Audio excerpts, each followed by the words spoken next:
Good morning. Coming to you from a very wintry Dingley Dell. Sorry, Barry's just running towards me. Oh yeah, winter is here properly. I don't know if you can see, there's loads of ice everywhere.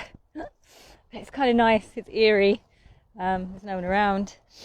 So anyway, yes, this morning I want to talk a little bit about science and copywriting because the sort of psychology aspect of writing copy that's persuasive and does its job is really interesting, and is backed by people doing experiments. So, I'm not just kind of saying stuff because I like the sound of it or because it's what I like to do, but this is research led, and as I keep learning more, I'm going to keep sharing it. So, God, I can't remember what the term is now. Forgotten it, but basically there's been experiments done, research done around using complicated language and how that makes the people reading it perceive you as the writer.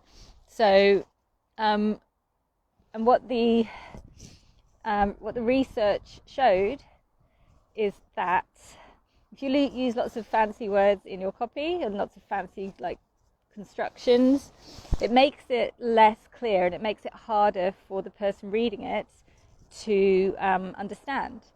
And so this gives your brain reading it gives a sort of negative connotation, because it's like, oh, this is hard to read, I don't like this feeling, and it associates that feeling back onto what it is that you're reading. And so what it means is it actually perceives the person using all these fancy language and terms to be less intelligent than just using straightforward language. So you might think it's the opposite, that you're kind of showing that you're well researched and you kind of know your topic really well.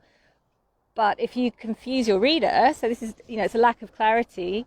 That's why I guess in academic papers you do this, because you're talking, your audience are peers and people who understand the jargon, and you're communicating at that kind of level. Whereas in your copy, you are trying to persuade your reader to take some sort of action, usually to work with you or to buy one of your products.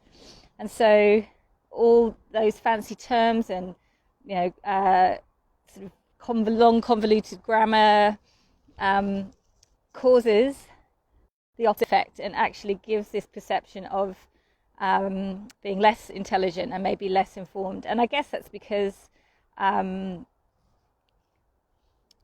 don't know, maybe because the person, well, I mean, this is what was proven. So the person reading it, the brain just does this thing where it attaches this negative connotation, and then it falsely, or whatever, attributes that negative emotion to the person, to the copy, and so with that lack of clarity, not only they're having that negative emotion around it, but they're also not being persuaded at all, and are very unlikely to take the action that you're trying to get them to take.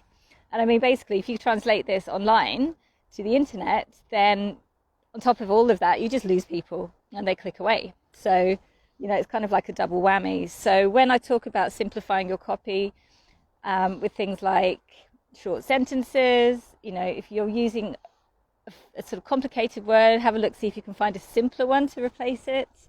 The sort of grammar things where you want to use the active voice rather than the passive voice. So the passive voice would be something like, I can never, off the top of my head, it's hard. The active voice would be like, my program will teach you how to do X, Y, and Z. And then so it's pretty straightforward. Whereas the active voice flips it and says, you will learn how to do X, Y, Z if you join my program. And so it becomes like the person reading it, it's all about subject object, which is quite boring, and I always find that quite a sort of unhelpful way of explaining it. But the active voice is more about, here's what you will get, here's what will happen, you will learn this program will teach this. Whereas when you're doing it the other way, it gets really long, convoluted, and sort of impersonal. So have a look when you're writing. Are you using that passive voice a lot? And if so, switch it to the active voice, because that just sort of makes everything punchier, easier to read, more clarity, and less of this negative confusion in your reader's brain that they've got no control over, you've got no control over. It's just that, a lot of this is down to understanding that our brains are wired certain ways, and language and is such a fundamental part of being human. And I suppose no expert in this, but it's the thing that's allowed us to evolve in the way that we have. Language is at the core of it. So understanding that there's these processes that are there, that are subconscious, that are below the surface, that we're all subject to.